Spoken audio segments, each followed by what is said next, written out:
Quiero comentarles que hoy vamos a estar reflexionando sobre un pasaje que probablemente es muy familiar para todos ustedes.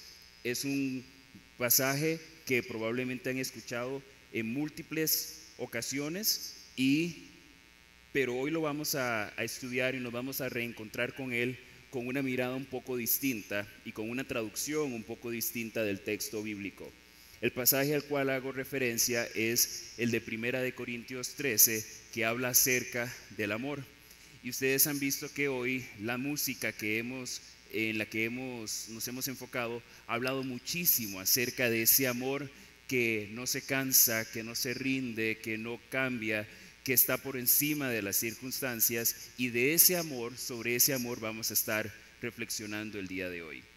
Entonces voy a leer para ustedes esta traducción, que es una traducción al español de una interpretación que existe únicamente en este momento, oficialmente traducida en inglés. Es una versión que se llama The Message. Por eso ustedes van a ver junto a los textos la palabra MSG, que es la abreviatura para esta traducción que hizo el biblista Eugene Peterson. Y leo para ustedes a partir del versículo 3 en 1 Corintios 13.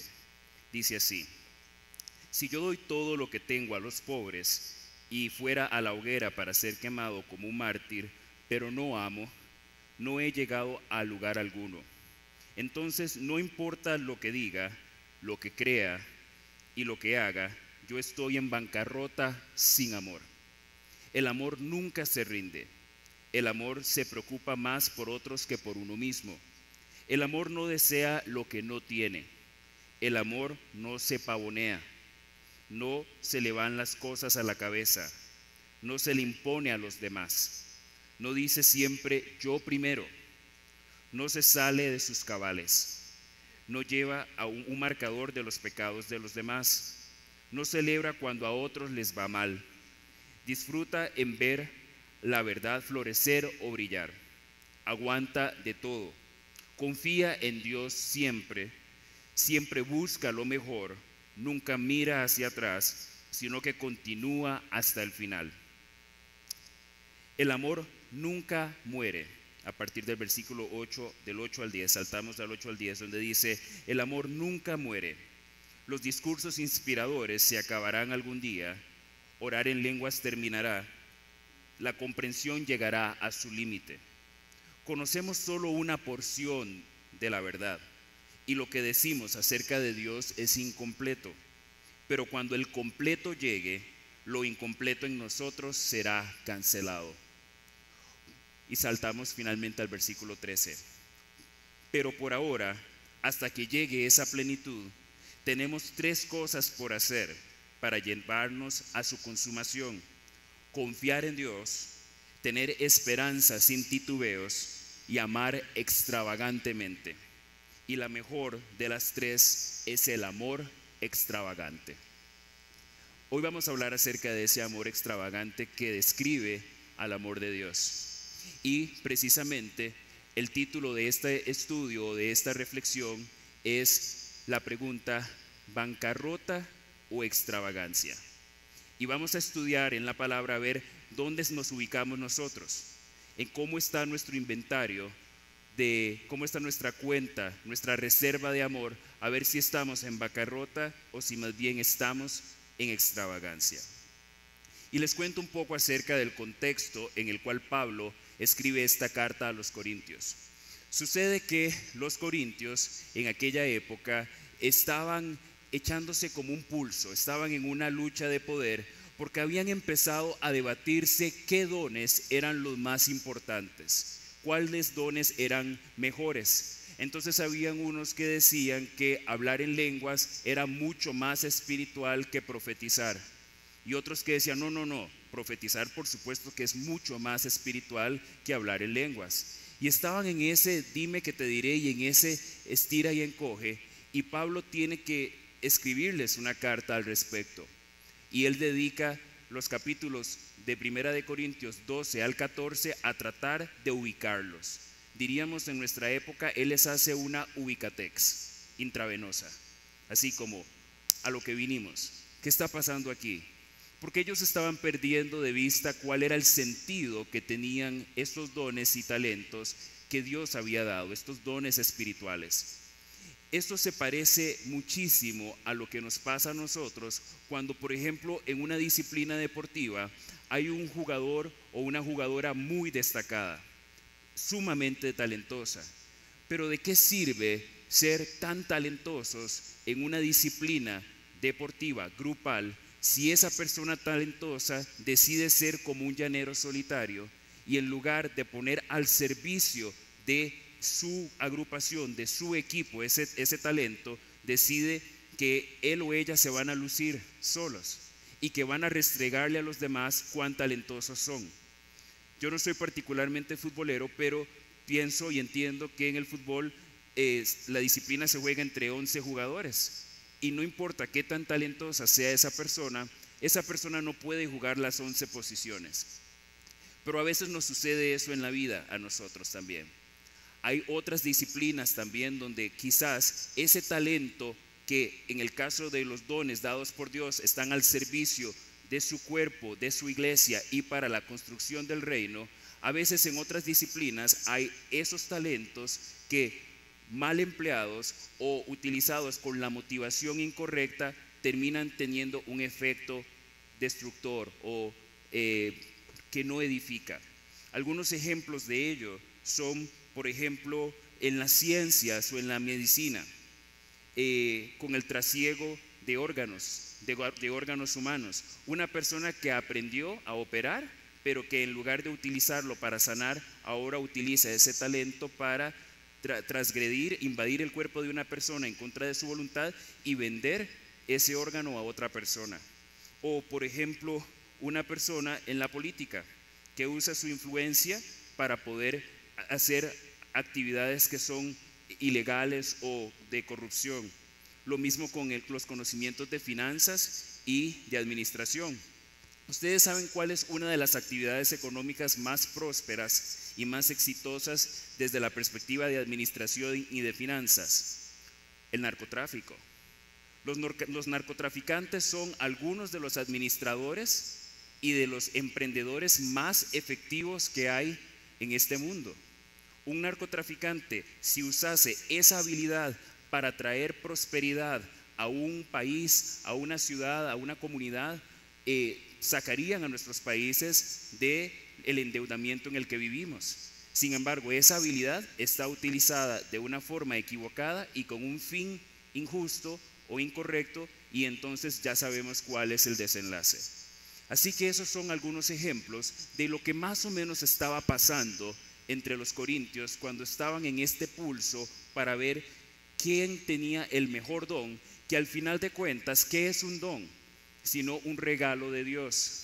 ¿Saben ustedes que, por ejemplo, la gracia es un don inmerecido? Esa es la definición de gracia. Es un don que lo recibimos no porque nosotros lo merezcamos, sino porque a Dios le place dárnoslo. Entonces, estas personas estaban luchando y rajando entre sí acerca de quién tenía el mejor regalo, como si lo hubiesen recibido por mérito propio y no como si hubiese sido un regalo de Dios. Y algunas veces a nosotros también nos sucede. Si vamos al texto bíblico, vamos a ver que en el capítulo 12, en el versículo 31, hay una frase que algunos biblistas indican que probablemente es la frase que debía ser la introducción o el preámbulo para el capítulo 13.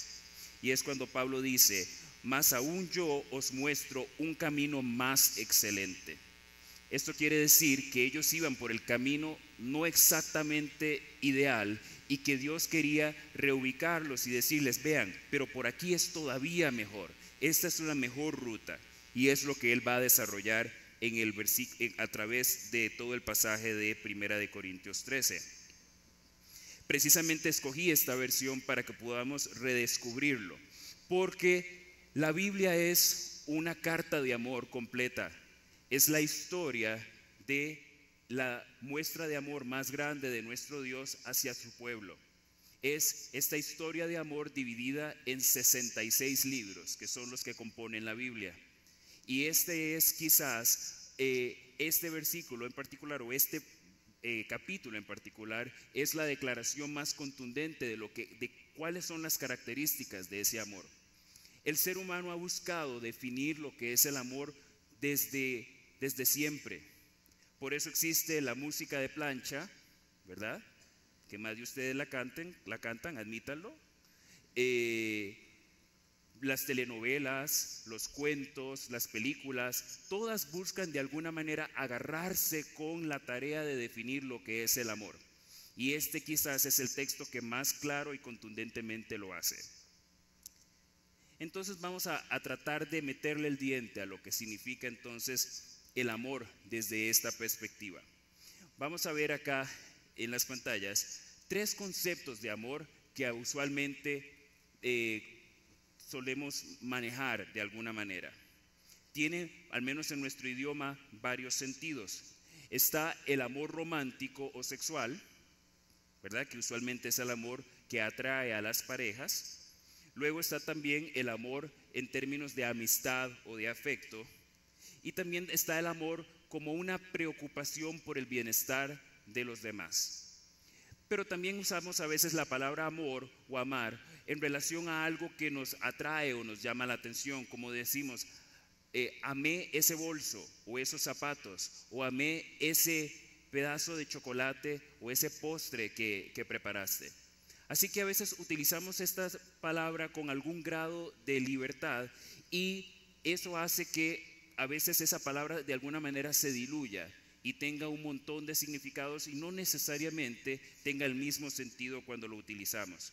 Algunas personas pueden decirle a otra persona te amo, y tal vez ese te amo quiere decir te deseo y quiero tener intimidad con vos, o te amo porque quiero que vos seas mi fuente de seguridad. Entonces, aunque usamos el mismo término, no necesariamente le damos el mismo sentido. Pero vamos a ver en la Biblia qué sentido tiene esa palabra entonces. En el lenguaje griego existen varias palabras que se utilizan en relación al amor para tratar de lidiar con estas ambigüedades acerca de lo que significa el amor. Y esos 3 términos son eros, filos y ágape, que son las tres connotaciones o sentidos que tiene el amor en la palabra de Dios. Interesantemente, el eros, que es de donde viene la palabra erótico, viene precisamente a identificar ese amor que es romántico, que es apasionado, que es sexual y que es de pareja. Luego está el filos, que es el amor de hermandad, de amistad y de compañerismo.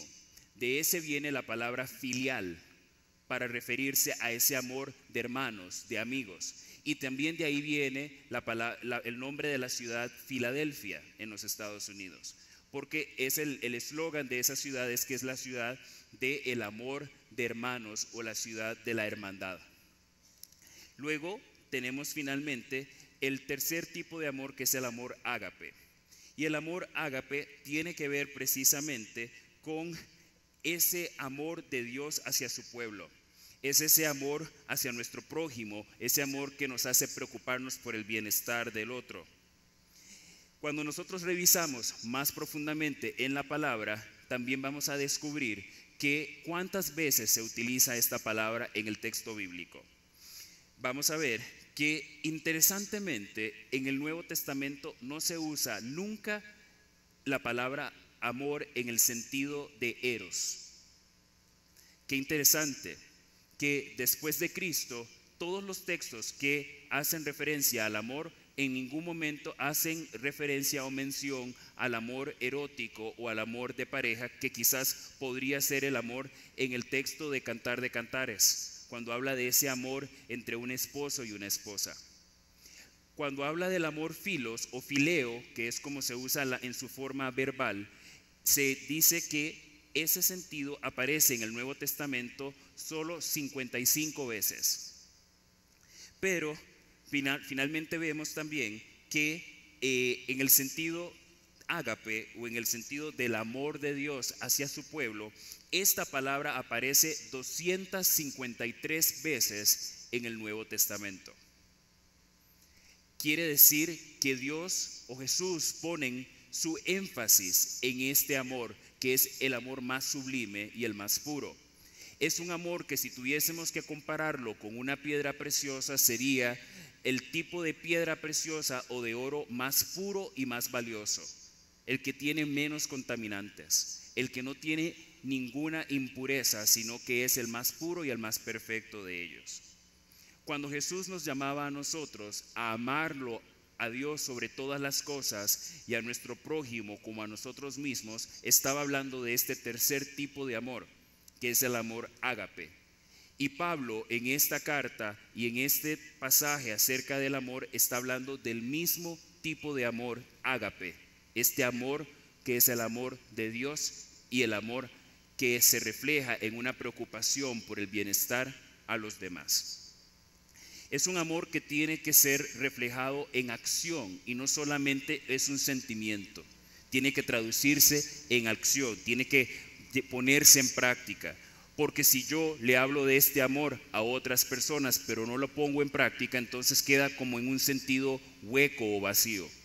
Una muestra muy contundente de este amor en nuestra congregación fue la iniciativa que tuvieron hace un par de fines de semana los jóvenes de nuestra congregación al hacer toda una movilización para llevar alimento y llevar también vestido y herramientas a personas en la zona la zona roja de nuestra ciudad.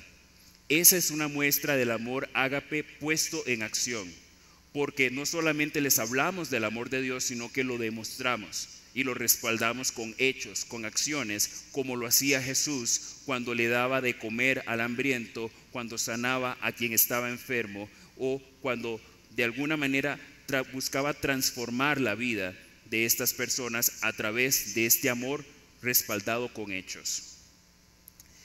Pero vamos a ir un poco más profundo en el texto. Hay una palabra que para mí salta poderosamente la atención en este pasaje y en esta traducción. El intérprete dice en el versículo 13 lo siguiente: entonces, no importa lo que diga, lo que crea y lo que haga, yo estoy en bancarrota sin amor. La palabra bancarrota para mí salta poderosamente porque yo había leído este pasaje muchísimas veces, pero nunca había asociado que la falta de ese amor ágape en nosotros se puede comparar con una bancarrota. Cuando escuchamos la palabra bancarrota en nuestros medios, en las noticias, normalmente se nos paran los pelos de punta más que a mí, ¿verdad? Nosotros decimos, o no, esto va cuesta abajo. O sea, si el gobierno se declara en bancarrota, si un empresario se declara en bancarrota, si alguien dice estar en bancarrota, inmediatamente sabemos que esto es una señal de crisis. Y la definición de bancarrota es la siguiente. Dice que es el cese de una actividad comercial al no poder hacer frente a las obligaciones de pago y no alcanzar el activo para cubrir al pasivo. También otra definición dice que es el hundimiento económico o falta de recursos de un Estado o administración, y pone como ejemplo la frase: en su país la salud pública está en bancarrota, todos los parques y museos están cerrados por la bancarrota del gobierno federal. Solo para ilustrarnos el uso de la palabra. Esto quiere decir entonces que cuando nosotros nos vemos vacíos de este amor ágape del que hemos hablado, nos estamos encontrando en el endeudamiento más extremo en el que podemos estar. Tan extremo como de ver la vida en tarjetas de crédito, como no ser sujeto de crédito ante ninguna institución bancaria porque nuestro récord crediticio está manchado. Esto quiere decir, en buen tico, que somos unos limpios espirituales. Y quiero ser respetuoso de las personas que carecen de recursos o que viven en pobreza, porque no es en ese sentido al que se refiere este pasaje. Dice que somos personas limpias espiritualmente hablando, pero porque este tipo de pobreza no es producto de la ausencia de recursos, es todo lo contrario. Es más bien producto de personas que teniendo los recursos y teniendo la provisión de Dios, escogen no compartir lo que Dios les ha dado con otros, malgastarlo, mal administrarlo, dejárselo para ellos mismos, en lugar de expresar este amor tan grande de forma contundente. Porque todo lo que recibimos y todo lo que tenemos le pertenece a Dios. Y Dios nos da a nosotros la oportunidad de ser quienes administremos la provisión de Dios. Y no solamente en términos materiales, sino también en términos emocionales y en términos espirituales. Dios nos ha dado absolutamente todo lo que necesitamos, pero en nosotros está el tomar la decisión de administrarlo correctamente. Y algunos de nosotros tal vez nos sentimos tan cómodos llenando nuestros corazones y nuestros bolsillos de la provisión de Dios que se nos olvida que no es para nosotros solamente, sino que lo que recibimos nos ha sido dado para compartirlo con los demás. Así que venimos a revisar ahora si somos o no unos limpios espirituales a los ojos de Dios y si estamos viviendo o no en bancarrota. Y para ello vamos a revisar la lista que nos da el pasaje como una especie de checklist o una especie de lista para autoevaluarnos. Dice aquí que el amor no se rinde. Cuando dice que el amor no se rinde, se refiere al amor ágape del que hemos hablado, que soporta el sufrimiento por mucho tiempo sin volverse iracundo o buscar vengarse o desquitarse. O sea, si usted es una persona vengativa, usted no está viviendo este amor ágape que la palabra nos llama a tener, sino que el amor ágape es uno que no se rinde ante el dolor y la incomodidad, como lo hizo Jesús en la cruz al extender sus brazos y entregar su vida por nosotros. El amor que se preocupa más por otros que por uno mismo es también este amor ágape, que busca hacer el bien sin mirar a quién. No es un amor que se da a expensas de nosotros mismos, sino que se da a pesar de nosotros. Es un amor sin una doble agenda o un interés oculto. También vemos que cuando habla aquí de no pavonearse, y obviamente pavonearse viene de el pavo real, que ustedes saben que es el macho, el que tiene el plumaje, es hermoso, y el que una forma de llamar la atención y de seducir a la hembra es precisamente hacerle como una especie de danza. Muchas veces nosotros andamos como ese pavo real, pavoneándonos y exhibiéndonos y buscando lucirnos. Y precisamente dice que cuando nosotros estamos llenos del amor de Dios, no vamos a buscar llamar la atención y lucirnos nosotros, ni exhibirnos, sino que más bien vamos a buscar influenciar a otras personas positivamente en lugar de simplemente inflar nuestra propia reputación o que las cosas se nos vayan a la cabeza, como también lo dice el pasaje. El amor ágape no es, y aquí vamos a ver si algunos de ustedes se salvan de esta. Yo creo que los de ayer que vinieron al culto de ayer, varios se salvaron porque tal vez dijeron, no, esa no aplica para mí. Pero dice aquí que el amor ágape es uno que no es mandón o impositivo. ¿Hay alguna persona mandona o impositiva aquí? Nadie codea al que tiene la par, cada uno sabe si es mandón o no es mandona o impositiva. Dice que esta persona no busca hacer que las cosas se hagan a su manera, por capricho o tener el control o tener la razón.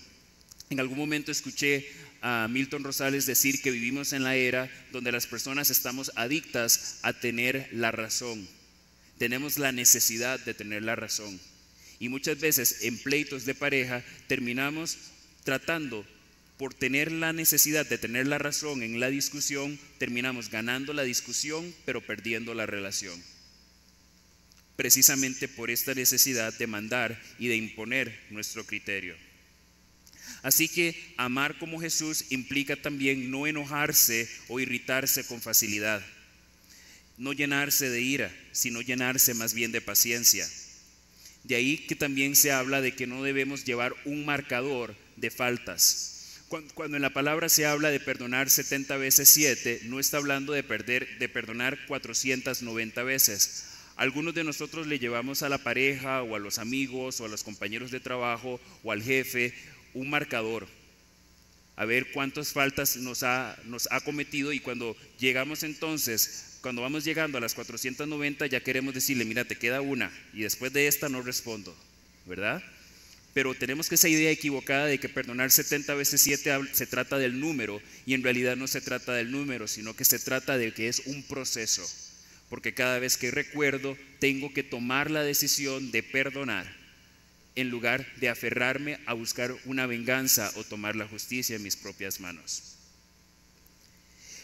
Pero también es interesante esta otra perspectiva, porque ahora en positivo el pasaje empieza a decirnos las cosas que el amor sí es, y dice que el amor, este amor ágape, es un amor que es aguantador. Y quiero ser muy claro en esto, porque para mí hubo revelación cuando llegué a este punto del pasaje. A veces cuando nos dicen que el amor todo lo soporta, creemos que esto implica seguir en una dinámica de relación donde teníamos que ponernos para que nos den.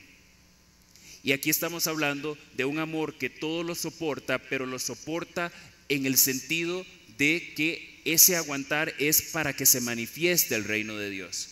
Este amor ágape no se refiere a estar en una relación de violencia, en una relación de maltrato, de abuso, de irrespeto. No quiere decir que si yo estoy en una relación donde mi pareja me pega, me insulta, me ofende, donde yo estoy lidiando con una persona que tal vez está lidiando con una adicción y por producto de esa adicción nos maltrata, este no es el aguantar al que se refiere el pasaje. Porque si Dios nos pidiese que estuviésemos aguantando el maltrato de una pareja, de un amigo, de un hermano o de un jefe, estaría contradiciéndose nuestro Dios de justicia, que nos pide amarle a Él sobre todas las cosas y amar a nuestro prójimo como a nosotros mismos. Dios nunca nos va a pedir que amemos a nadie por encima de nosotros mismos. Nos pide que le amemos a Él sobre todas las cosas, pero a nuestro prójimo como a nosotros mismos. No más que a nosotros, pero tampoco menos que a nosotros. Así que cuando aquí habla de aguantar, está hablando de aguantar para que se manifieste el reino de Dios, pero no para que seamos el punching bag de nadie. Vale la pena hacer esa aclaración. Así que este aguantar es con un propósito eterno en el reino. Dice que el amor ágape también lo cree todo o confía porque es optimista y le da el beneficio de la duda a los demás en lugar de esperar siempre lo peor. Porque hay personas que andan por la vida siempre esperando y anticipando lo peor. Y por supuesto entonces atraen eso que ellos anticipan y creen. Dice Pablo entonces que las lenguas, las profecías y la comprensión todas tienen fecha de expiración o de caducidad. Que estos dones fueron dados para manifestar el reino, pero que cuando lleguemos a la presencia de Dios, todos esos dones ya no van a hacer falta porque nos vamos a encontrar cara a cara con Él. ¿Y cuántos anhelan que llegue ese día en el que ustedes puedan encontrarse cara a cara con Él y ya no ocupen de ningún intermediario más, ni de ningún otro recurso o medio para conocerlo a Él personalmente? ¿Cuántos anhelan que llegue ese día? Amén, que así sea. Entonces dice que mientras tanto tendremos estos dones con ese fin, pero que nosotros, y vemos que el don que no va a perder vigencia va a ser el del amor. Ese sí no va a tener fin. Y vemos cómo ese amor sin fin de Dios, ese amor que no cambia, que no se cansa, que no nos abandona, se manifiesta a lo largo de la historia. Lo vemos manifestado con el pueblo de Israel, cuando Dios les dio múltiples oportunidades en el desierto, aun cuando ellos le fallaban. Y lo vemos todavía nosotros hoy en nuestras vidas. ¿Cuántas oportunidades nos ha dado Dios? Piensen por un segundo. ¿Cuántas veces este amor del que habla este pasaje lo han vivido en su propia vida? Y por eso es que Dios nos llama a vivir en este amor que Él nos ha dado, que Él ha depositado sobre nosotros. Dice que estos dones que provienen de Dios son incompletos, porque se revelan solo parcialmente a Dios, pero que cuando Jesús venga ya no los vamos a necesitar, por supuesto, porque le vamos a tener cara a cara frente a nosotros. Dice que precisamente porque Pablo sabía que los corintios eran bastante intelectuales, y les gustaba la filosofía y la sabiduría y los misterios, como muchos de nosotros acá somos muy intelectuales y nuestra forma de acercarse a Dios es muy desde la razón solamente, pero Pablo les dice y redirige su atención hacia otros valores más altos que solamente el de la razón. Y dice que más altos que toda esa sabiduría es la fe, es la esperanza y el amor, y que nos llama a hacer tres cosas: confiar en Dios, tener esperanza en Él sin titubeos y amar extravagantemente.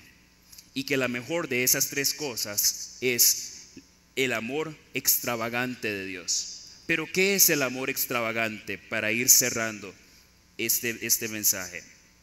La definición de extravagante es la siguiente. Dice que lo extravagante se define, y podemos verlo también acá proyectado, que ser extravagante es excesivamente original, extraño, que se aparta de lo común.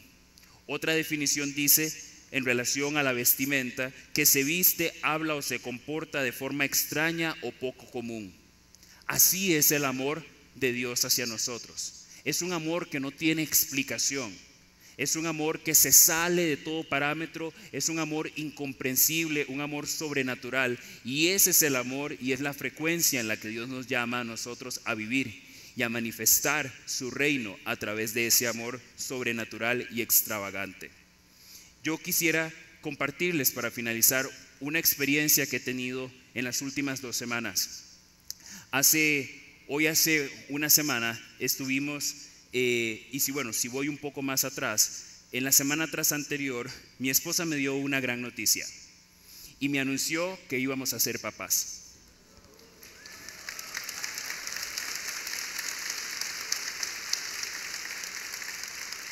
Y para nosotros esa es la culminación de una historia de amor que es así como de película. Yo puedo decir humildemente que nuestra historia es como de película. Y no estoy rajando, de verdad que sí. Nuestra historia es como de película porque fuimos novios desde la secundaria, fuimos novios hace 24 años. Y después de 24 años nos reencontramos. Cuando ella se casó la primera vez, yo fui el maestro de ceremonias de su boda. Bueno, esto es mejor que una novela colombiana, se los aseguro. Y después de 24 años, ella se divorció, yo me divorcié, nos reencontramos. Yo no fui el motivo de su divorcio, ella no fue el motivo de mi divorcio, nos reencontramos así después de años. Y fue así como esos encuentros de película, así como en cámara lenta, ¿verdad? Donde corres y casi que te abrazas y dan vueltas en el aire. Casi solo eso nos faltó. Pues resulta ser que esta noticia de que esperábamos un bebé, pues realmente venía a ser como la cereza encima del helado. Y hoy hace 8 días estuvimos en casa de los pastores que nos casaron, una pareja de amigos que han sido mentores míos por muchos años, y les fuimos a contar la gran noticia. Pero resulta ser que cuando llegamos a contarles la gran noticia, ellos estaban acompañando a otra pareja de su congregación que recién hacía una semana atrás habían enterrado al menor de sus 2 hijos, un niño de 3 años, que había fallecido trágicamente. Él tenía un problema físico, pero además de eso había sido como accidental su fallecimiento, ya estaban enfrentando el luto. Entonces llegamos nosotros a dar esa noticia y nos permitieron quedarnos, y más bien terminamos mi esposa y yo acuerpándoles en tratar de darle ánimo a esta pareja.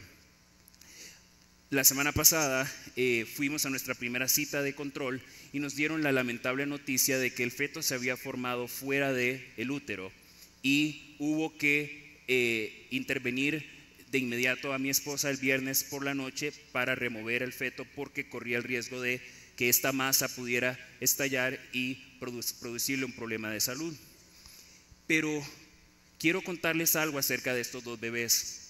Este niño que falleció la semana anterior se llama Josué y era un niño que estaba en una escuela, supongo que en un maternal porque solo tenía 3 años, pero a sus cortos 3 años este niño había logrado captar el amor y la atención de todos en aquella escuela.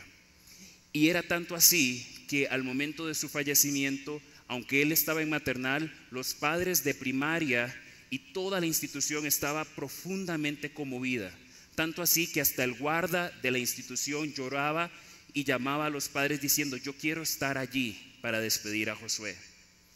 Y ha sido tan interesante que inclusive los familiares y amigos de los padres de Josué están tan impactados por la fortaleza y por el amor tan grande que la comunidad de fe le ha extendido a sus padres, que muchos de ellos que nunca habían querido aceptar ir a la iglesia estaban como locos por asistir ahora y decir: yo quiero ir a donde ustedes van, porque no entiendo cómo ustedes pueden estar así en paz, y el amor de ese pastor que predicó en el funeral y que extendió sus manos hacia ustedes. Ese es el amor extravagante. Ese es el amor de Dios que hace que las personas digan: yo quiero lo que ustedes tienen. Y ustedes tienen hoy la oportunidad de ser portadores de ese amor. Nosotros, mi esposa y yo, hemos experimentado y estamos experimentando ese amor también.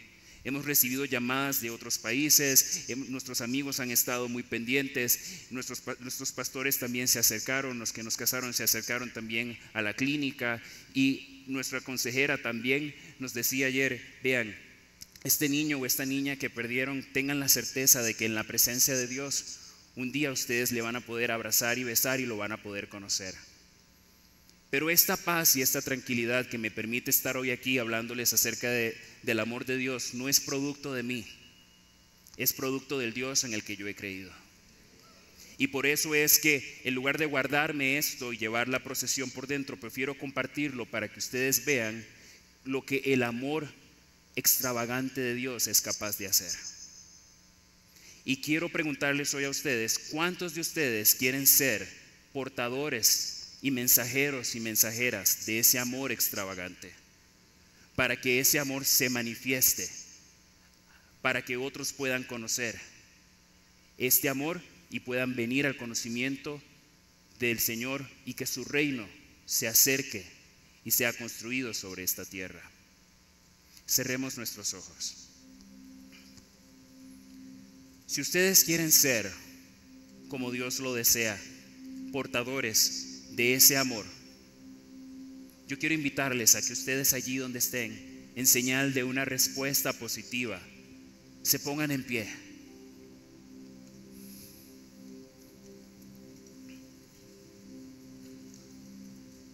Y que mientras entonamos este canto y los servidores se preparan para también compartir de este amor extravagante, manifestado de la forma más contundente a través del sacrificio de Jesús en la cruz, que mientras ellos se van ubicando, entonemos este canto diciéndole a Dios que sí queremos que su amor extravagante nos embargue, nos llene, y que podamos salir de la bancarrota en la que quizás hemos vivido hasta hoy, carentes de ese amor que todo hijo y toda hija de Dios debe tener.